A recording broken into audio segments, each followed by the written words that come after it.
can see, I am wearing a crown now, and I'm really happy to actually be wearing the crown now because sometimes the mini ears can get a little bit big and not necessarily annoying to wear because I do enjoy wearing the mini ears, but sometimes they can be a little bit distracting just because they're just so big.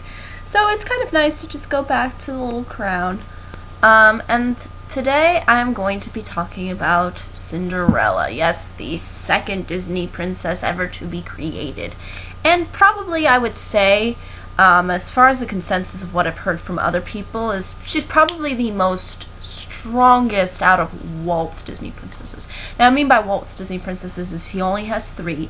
He only technically was a part of making 3 when he was alive: Cinderella, Snow White, and Aurora. Which we will get to Aurora eventually. Hopefully I can get to that point. Hopefully the summer doesn't fade too quickly.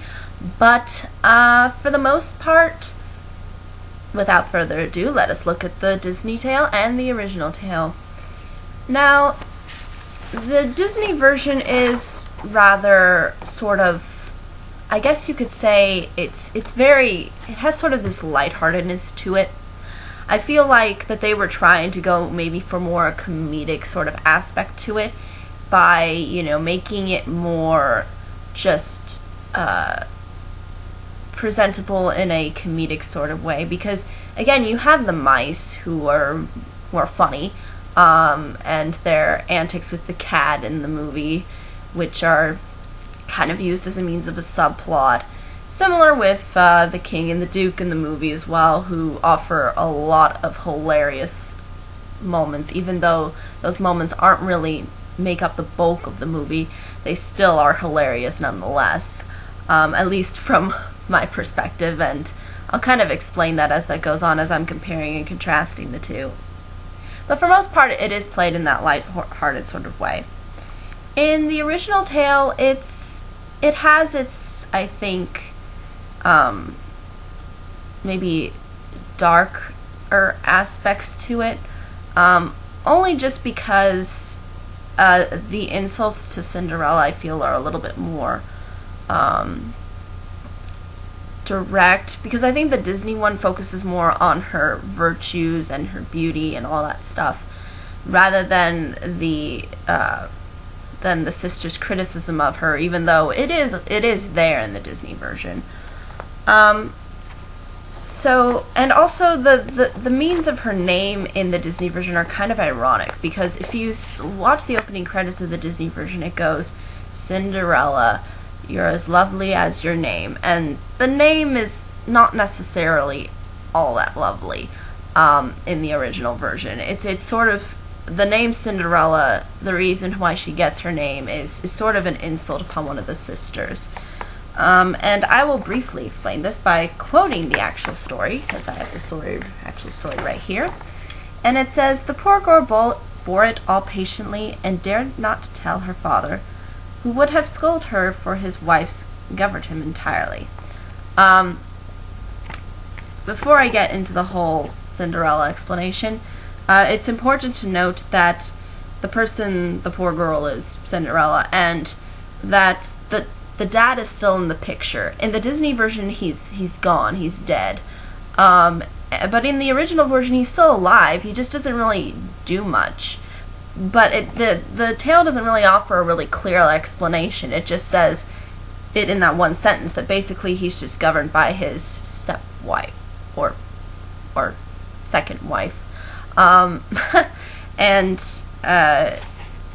that Cinderella, you know, should just be quiet, you know, don't want to upset the woman, or the woman of the house. Haha, she's in charge. So it is rather strange, the original tale. Usually fairy tales don't necessarily offer a lot of explanations for things. So this tale is only, by my count, 5 pages long. And I think that's the thing, is that usually fairy tales don't offer a lot of explanations for things. Like, you also see those things in Snow White, you know, why would the prince want to marry her just because he hasn't even seen her consciously, and then now all of a sudden that she's conscious now, it's like, yep, we're gonna get married now. So it's very irrational, and this tale is very irrational as well, as well as the Disney version. But I will continue and explain the Cinderella sort of, I guess, sort of insult, but basically it states, when she has done her work, she used to go to the chimney corner and sit down there in cinders and ashes, which caused her to be called Cinderella wench. Only the younger sister, who was not so rude and uncivil as the older one, called her Cinderella.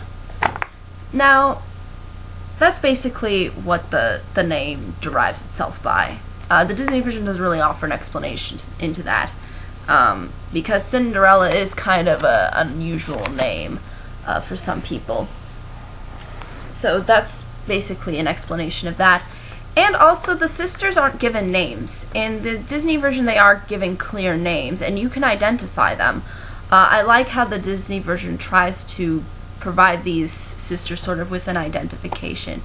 Anastasia being the red-haired one, Gisela being the darker-haired one.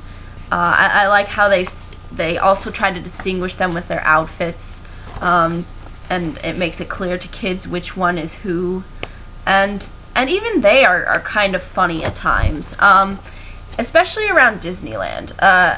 I do happen to see like various clips on the internet of them at Disneyland, and the way they portray their characters in the Disney version is more comedic. It's not really so like deeply insulting, and for the most part, they don't call her Cinderella Wrench. That's never mentioned. But again, cinders isn't necessarily the most clean and proper and happy thing. So again, it's maybe a partial insult. But they do kind of play it up more for laughs.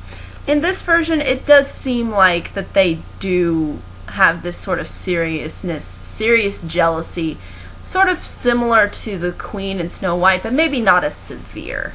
So I think that's something to really note when you compare the two. Disney's version was taking a more lighthearted approach by presenting things in a more comedic context to make it entertaining and engaging for kids. And the original version is just sort of a more serious fairy tale. Similar to Snow White. Maybe not as dark, but the similarities, I think, are there. Now, an important thing to also note is that in the Disney version, the mice and the animals do play a significant role. They are there. They are a part of the whole story. They do encompass a lot of things. And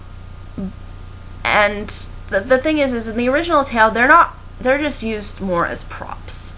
And similar in the Disney version, they are used for props, but they're used for more than just being a prop.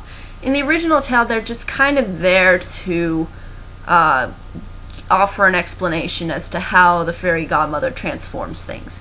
So basically, all they do and take part in is in the transformations. So I just wanted to read off basically how it explains, because in the context of the Disney version and how things transform, it's sort of different in the original tale. And also there's some different animals used. And also the pumpkin is used, but it's used in a different way than how Disney presents it to you. But Disney does present it in a very, very beautiful and well done way. I think it's one of their greatest transformations. Is probably, everything transforming from being just ordinary things into extraordinary things. So without further ado, let me explain how it explains it sort of in the story, because again, I can't fully memorize it for you, but I figure if I read it off to you, it'll be easier to understand. Cinderella went immediately to gather the finest she could and brought it to her godmother, not being able to imagine how this pumpkin could help her go to the ball. So basically, the godmother tells her to go get a pumpkin for me. And the funny thing is if you watch the Disney version, and the godmother just kind of does things for her. She doesn't tell her, go get me a pumpkin. She kind of just transforms things, and she does it through a song. And in here, it's sort of like she's still telling Cinderella, hey, you know, you need to do some work. And continuing on of what it says, her godmother scooped out all of the inside of it, leaving nothing but the rind. Having done this, she struck the pumpkin with her wand, and it was instantly turned into a fine coach, gilded all over with gold. She then went to look into her mouse trap, where she found 6 mice all alive, and ordered Cinderella to lift up the little trap door. She gave each mouse, as it went out, a little tap with her wand, and the mouse was at that moment turned into a fine horse, which altogether made a very fine set of 6 horses of beautiful mouse-colored dapple gray. Cinderella brought the trap to her, and in it there were 3 huge rats. The fairy chose that one which had the largest beard, touched him with her wand, and turned him into a fat, jolly coachman, who had the smartest whiskers that eyes ever beheld. Now, in the Disney version, the coachman isn't actually fat. He's rather skinny, and I believe it was the horse.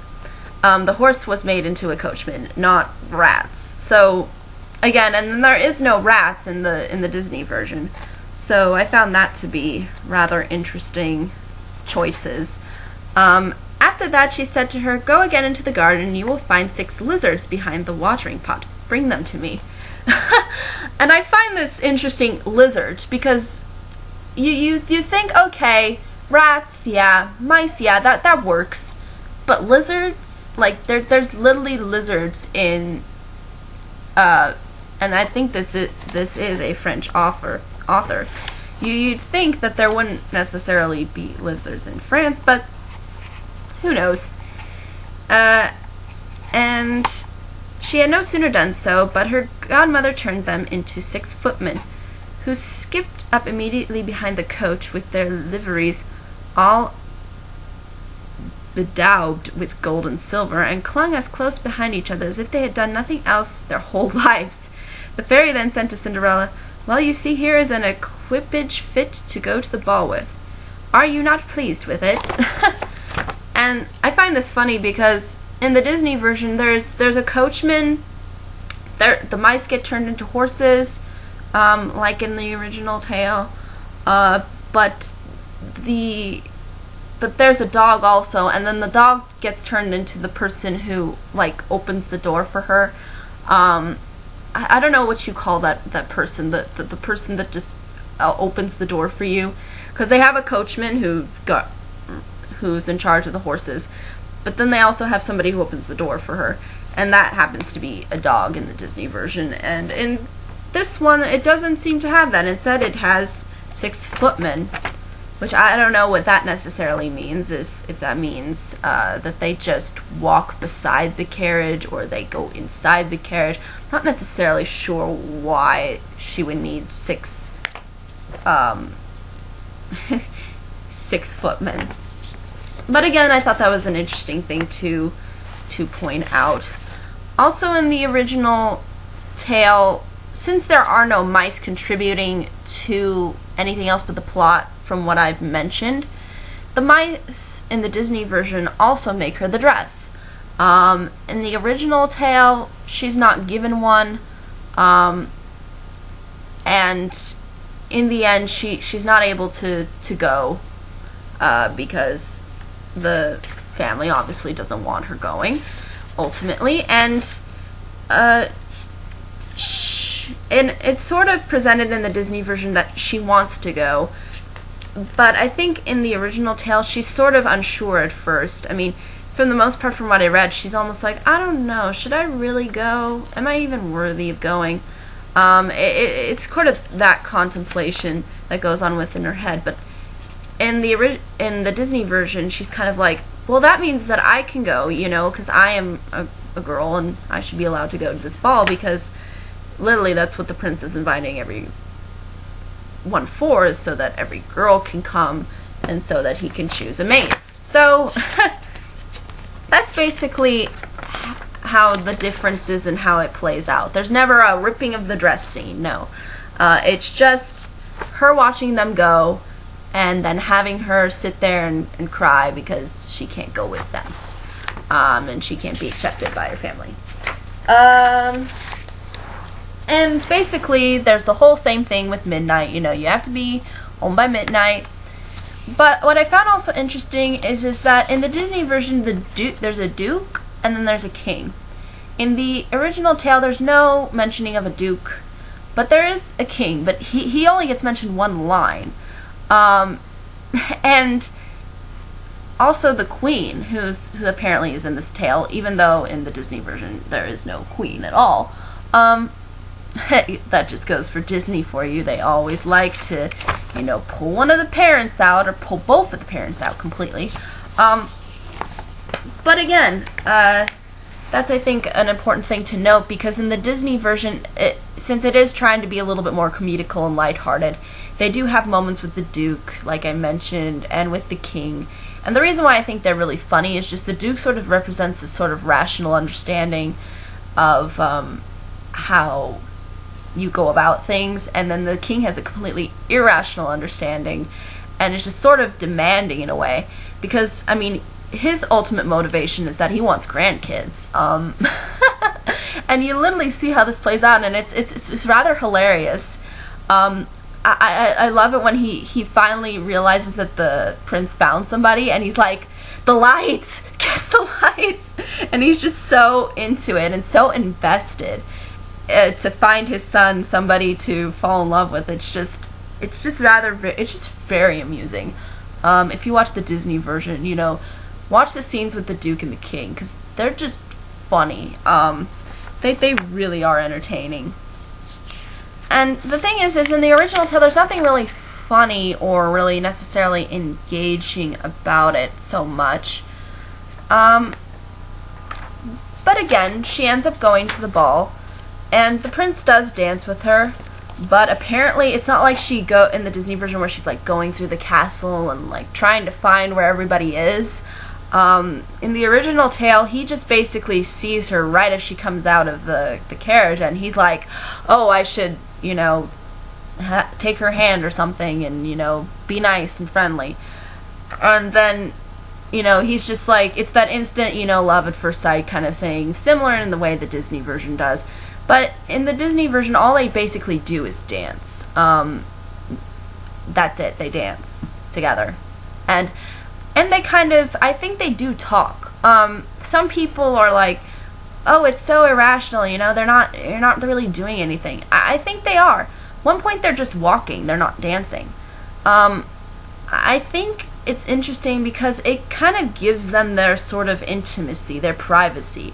We don't know really what they're talking about, but it kind of provides us with that idea, you know, that we kind of see that, you know, every day. We don't automatically, like, study people's love life, you know. We kind of look at it from afar and just, you know, maybe admire the person for it, or just, you know, kind of be happy that people are happy together, I guess. I mean, that's at least the way I perceive it. Similar with Snow White, and how I believe towards the end, he does look back at her, and it almost looks like that they do have some form of a conversation, but you don't hear it, you don't really fully see it, and you don't really hear words. But I think that's kind of interesting. I find that interesting that we don't know really the conversation. We don't really know the amount of intimacy that they have. I think that's okay for me personally. I know this is Disney. I know this is completely irrational, but it's okay. I mean, I don't mind them showing me something that isn't really particularly realistic. I think it's cool that cartoons can sort of escape from reality and just show us something that's completely irrational. And I really honestly don't really mind their romance. Again, I know it's entertaining to watch. It's maybe more engaging to watch couples who do interact and do have some form of chemistry.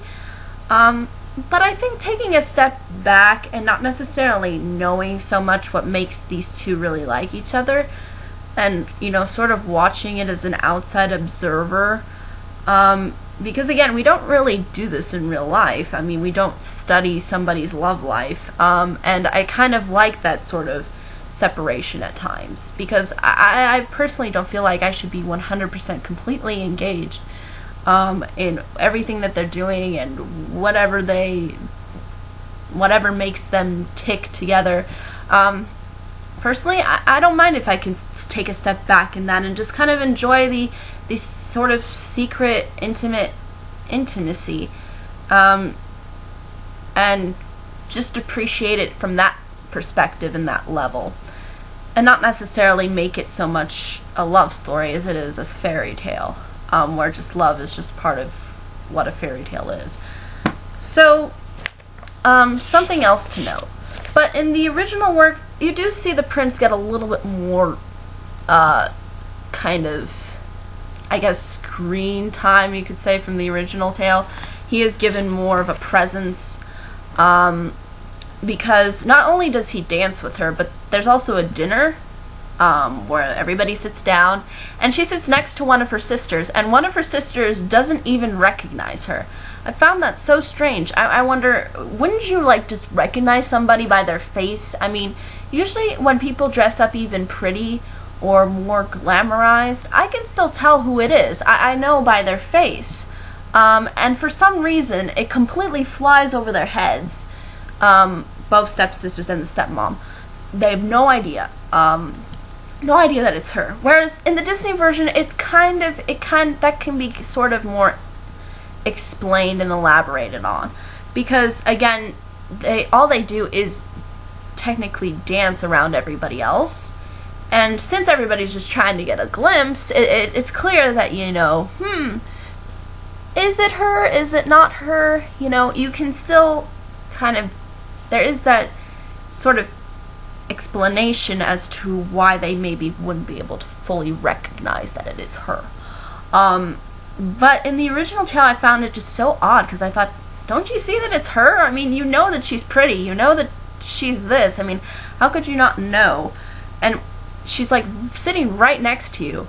And the funny thing is she plays it up nicely. She still is nice to her stepsisters, even though they don't recognize her for some reason, which I found really fascinating. And again, she is dressed in more pretty attire. Obviously, the godmother gives her a nice dress. Same thing with the Disney version, gives her a pretty dress. But at the same time, the Disney version does seem to offer more of a clear explanation, whereas the original just kind of goes, yeah, she just is pretty, and there's nothing really hiding her, so I don't know, I just don't recognize her for some reason.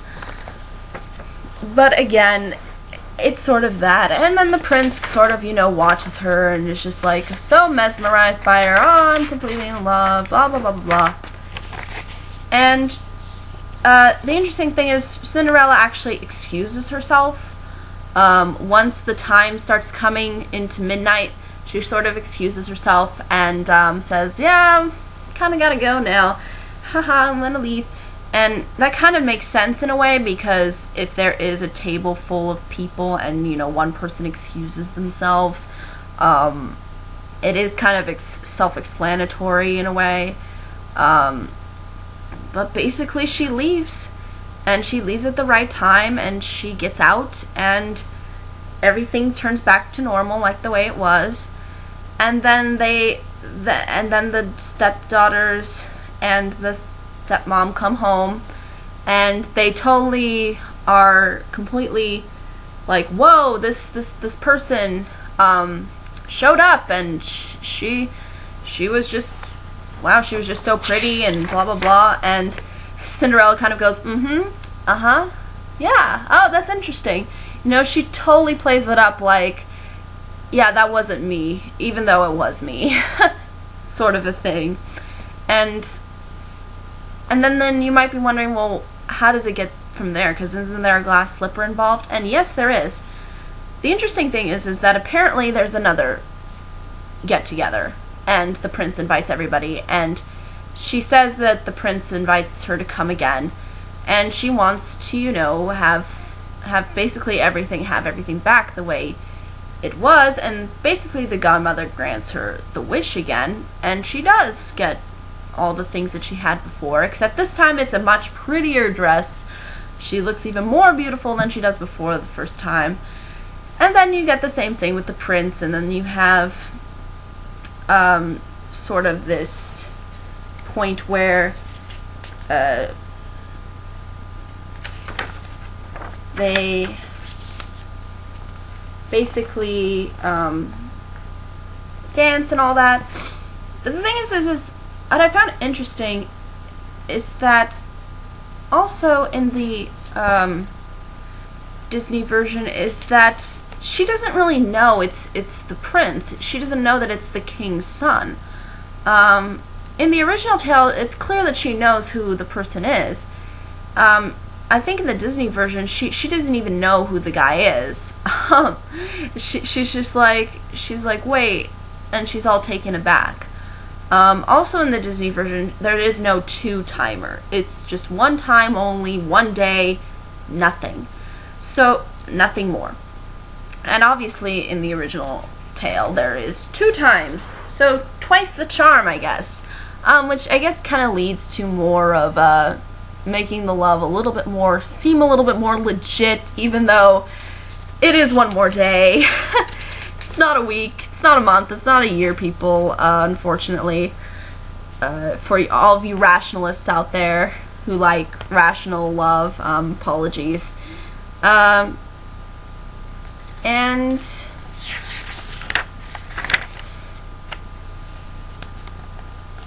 I guess,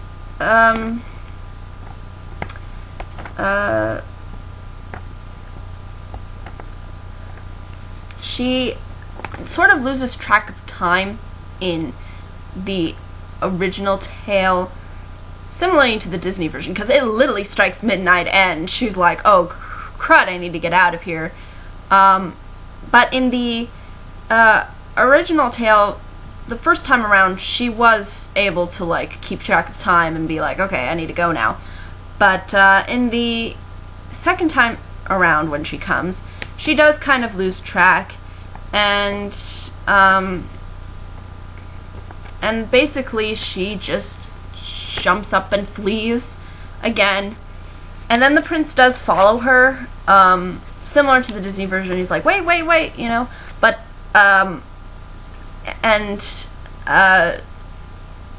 he does end up being the one but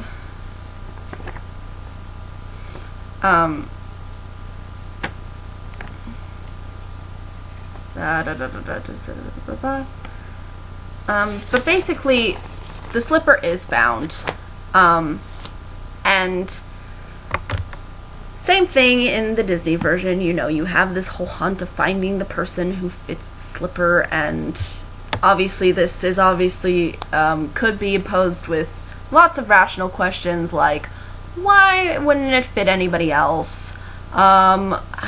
Wouldn't the prince technically know who it is by the face? You know, and why isn't the prince going out and doing this on his own? All these questions could be answered, but I think the Disney version offers maybe a little bit more of an explanation to that. Because the king is basically running the whole show here. It's the king that's really the center of this whole thing. Not so much the prince, because again, he probably wants the prince to sort of settle down so he can have grandkids, and there's a clear motivation there, and that's kind of understandable. I mean, I think, you know, even today, by today's standards, I think, you know, I mean, even Tiana's mom was like, I want some grandkids. So, you know, grandkids are important, I guess, to people. And I think the king, and the way how he approaches it is just like, yeah, I want it all tried, you know. I want to. He kind of sort of runs the show, and the Duke sort of is the one who ends up, you know, finding the slipper and basically telling him everything.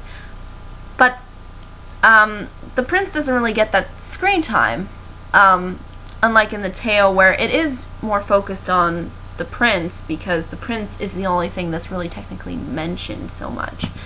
not really the king or a duke, nothing else. So there's also that. And I guess another thing worth noting is that the father does not play a role in here.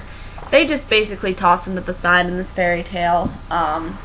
Practically useless. But at least in the Disney version it's explained that, you know, he dies. But also there's a little bit of a strange part towards the end. In the Disney version you have sort of this kind of climax where Cinderella is locked away in a tower by the stepmother because the stepmother finds out that it's her. In the original tale she doesn't figure that out. For some reason these people in these fairy tales don't know when something is clearly staring at them right in the face. Similar with Snow White in the original tale, where you maybe get and understand maybe the first time around, yeah, maybe this really is her, but still they don't know. They're like, I don't know.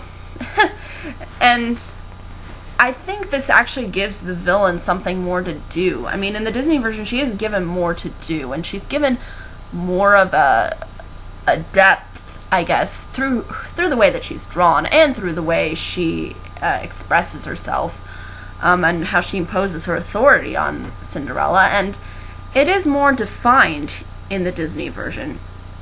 And this is clearly shown through the climax, where literally the stare that she just gives her as she closes the door is kind of like, with no sorrow, no remorse, no nothing. Just like, yep, you're not gonna get what you want because I said so.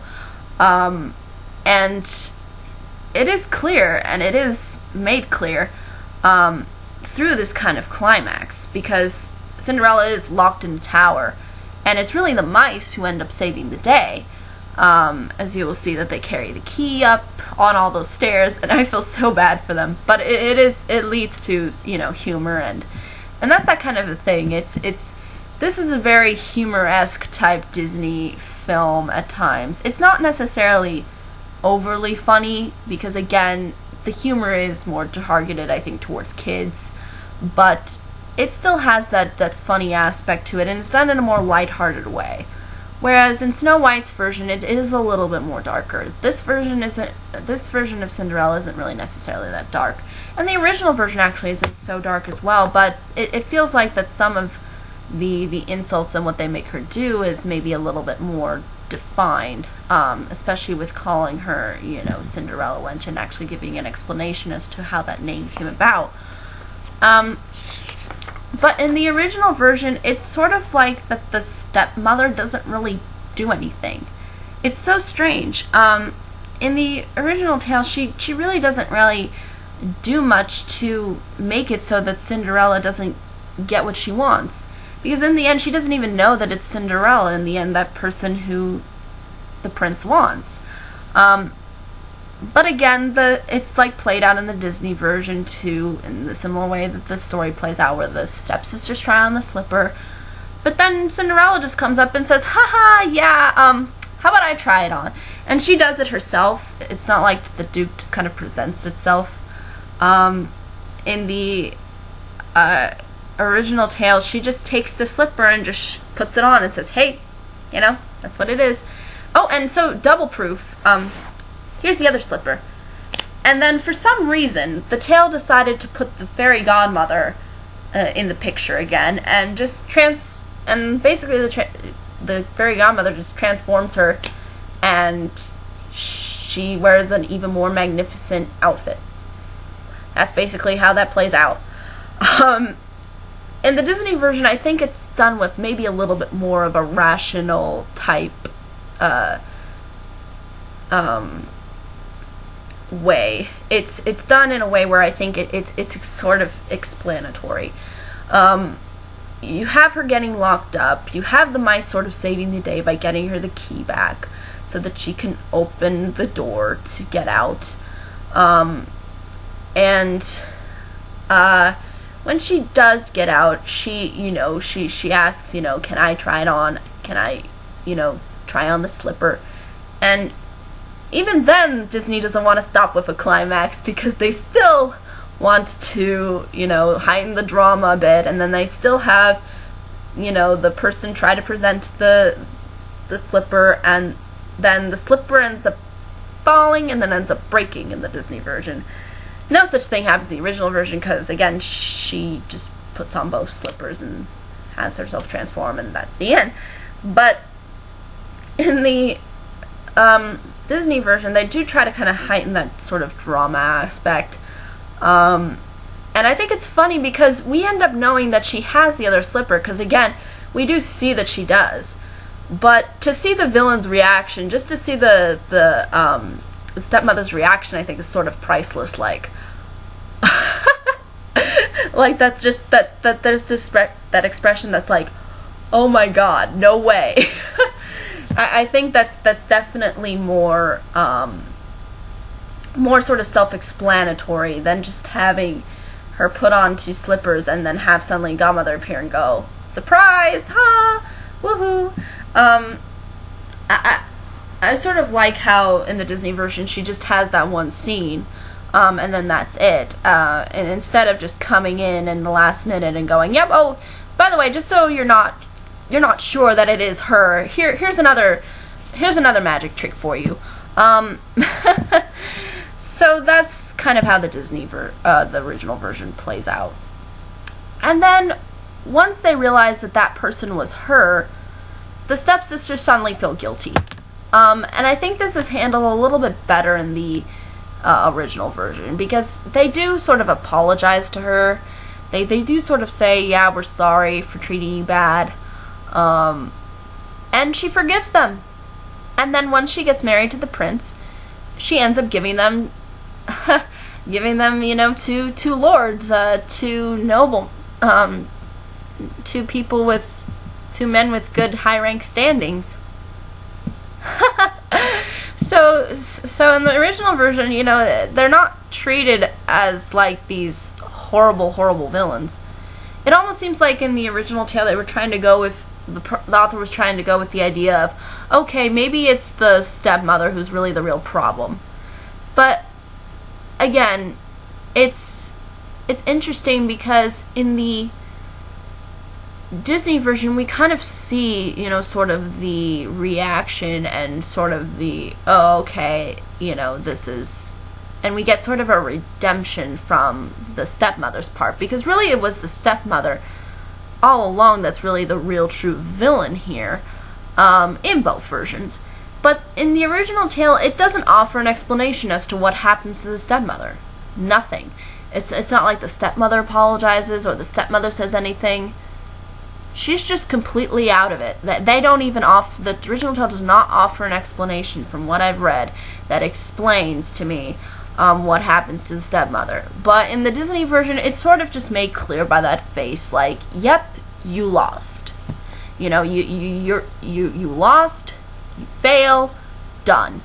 But in the original tale, there's no mentioning of her. It's just a mentioning of the stepsisters going, hey, we're sorry for treating you so bad for all these years. Yeah, forgive us, you know? And she's like, sure, yeah, I'll do that. And by the way, I'll give you guys some husbands. How about that? So that's basically the original tale. I know there's some other versions floating around. One in particular that says that, you know, the stepsisters, you know, cut off like parts of their foot so that they could fit the slipper.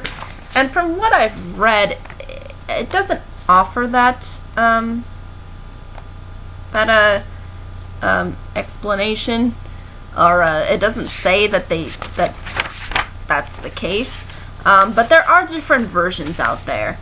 But this is the original version by Charles Birault. I'm probably pronouncing that incorrectly. And there's also another name for this particular fairy tale, and that's the Little Glass Slipper. But for the most part, that's pretty much how these two versions sort of coincide and are different. The original tale sort of does things maybe sometimes in a better context, but sometimes the Disney version does things a whole lot better than maybe in the original tale. But for the most part, I think they're both worth just checking out and reading. I mean, this tale is only 5 pages long. It's not that long for the most part. But you sort of get the idea of what Disney was trying to go with it, and trying to do with it, even though it's not necessarily the same. But yeah, I think this is really all I can say about this original version and the Disney version. I will put links to both of them so you can read one, watch the movie. And yeah, until next time, everyone, bye-bye. Because I'm late for a very important date, and I think that sort of explains which one is going to be coming up next. But feel free to stay tuned for that. Obviously going to be on Friday. And until tomorrow, bye-bye, everybody.